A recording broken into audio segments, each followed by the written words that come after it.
Hindi naman nagpaawat si John Dariel Casimero sa gitna ng mga hamon at papalapit na laban kay Luis Nery.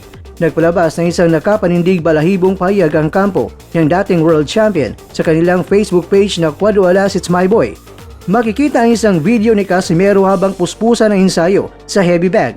Ngunit ang mas kumuha ng atensyon ng mga netizens ay ang kanyang komento sa post na nagsasabing, "Paktay kung paktay. Kung oras mo na talaga, wala kang magagawa kaya ibuhos mo lang lahat."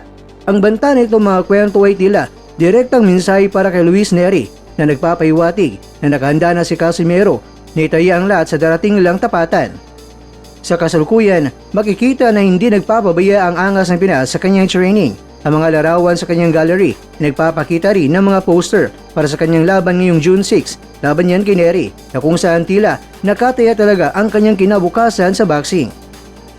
Mga kakwento, habang iniintay ng mga tagahanga ang bakbakang Casimero Nery, ang hamon ni Sir Diego Bandido para sa isang laban sa Cebu, laban yan kay Leonard Sarcon, ay nagdadala ng bagong ingay sa Philippine boxing scene.